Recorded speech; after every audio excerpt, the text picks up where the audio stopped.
Justement, les enjeux macroéconomiques du moment pour l'économie américaine en particulier, on en parle avec Thomas Kosterg, avec nous en visioconférence, économiste senior en charge des États-Unis chez Pictet Wealth Management. Thomas, effectivement, beaucoup d'indicateurs macro cette semaine à suivre aux États-Unis. Un mot quand même du risque Covid, il faut forcément qu'on en reparle en acceptant de ne pas tout savoir encore sur le variant Omicron. Qu'est-ce que la rationalité économique peut nous apporter pour peut-être se raccrocher à quelques éléments, notamment au regard des expériences récentes passées sur le front de la pandémie?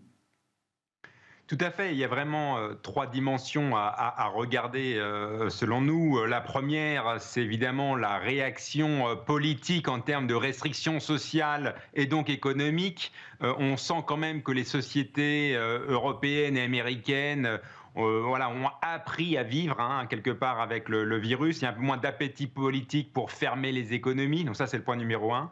Point numéro 2, c'est évidemment les changements sur le plan sanitaire. Il y a quand même eu des progrès, notamment le premier, c'est la vaccination.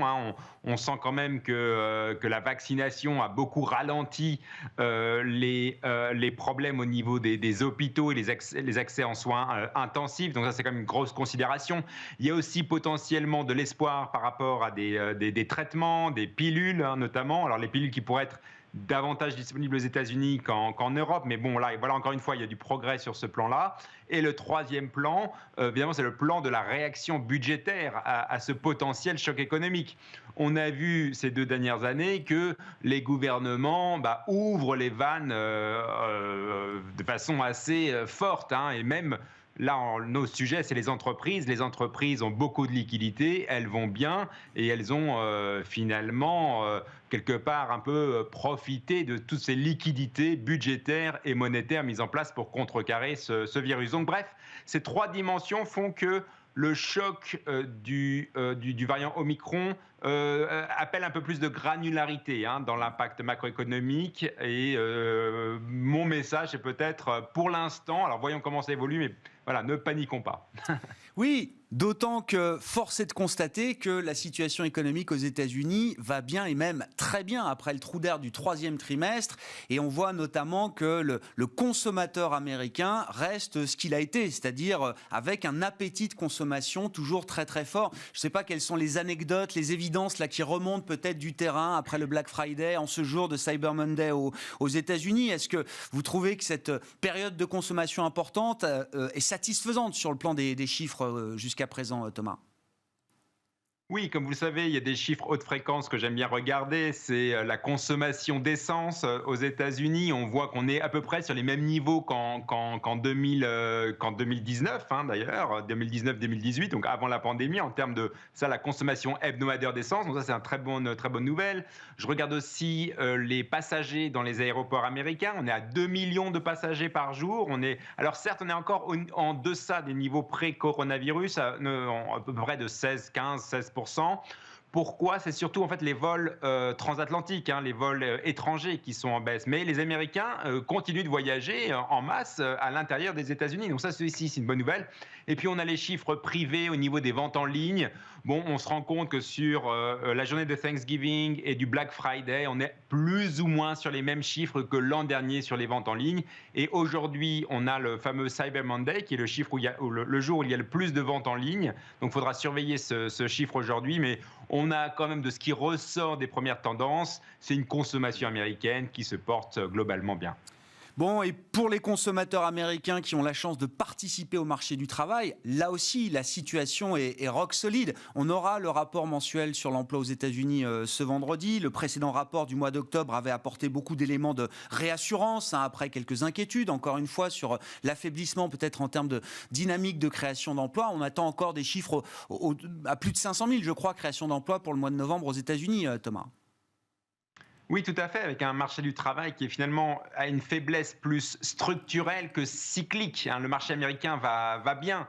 Le problème est qu'il n'y a pas assez de gens, ou alors il y a trop de gens qui se sont retirés du marché de l'emploi. Comme on le sait, il y a eu une grande vague de départ à la retraite, il y a eu moins d'immigration ces dernières années. Il y a aussi au niveau des anecdotes, on se rend compte que certaines personnes préfèrent aller jouer ou entre guillemets ou en tout cas investir sur les marchés financiers et dans les crypto-monnaies plutôt que chercher du travail. Enfin bref, on a un problème il n'y a pas assez de gens qui veulent aller travailler dans ce marché de l'emploi américain, mais la demande pour les travailleurs, elle est bien là.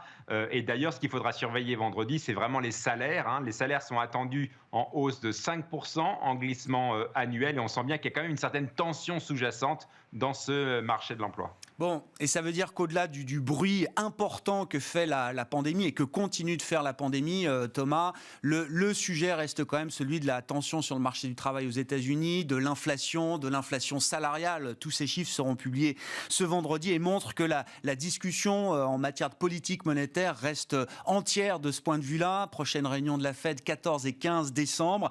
Qu'est-ce qui peut ressortir de cette réunion à ce stade, sachant... On peut imaginer sans doute que quand même le volet pandémique va reprendre peut-être un peu d'importance dans la fonction de réaction de la Fed et des banques centrales en général. Tout à fait. Alors avant le variant Omicron, on avait quand même une Fed qui évoluait dans le sens où le constat économique avait commencé à changer. On se rendait compte que certes il y avait des disruptions dans l'offre, mais de plus en plus, on sentait qu'il y avait une forte demande qui aussi poussait l'inflation.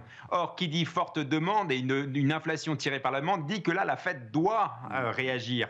Et donc, il y avait quand même ce changement de constat, et on voyait que les conclusions de ce constat étaient que plusieurs membres de la Fed commençaient à réfléchir à accélérer le rythme de baisse des achats d'actifs. Donc bref, à quelque part raccourcir la fin du QE pour l'amener davantage vers le printemps plutôt que l'été 2022.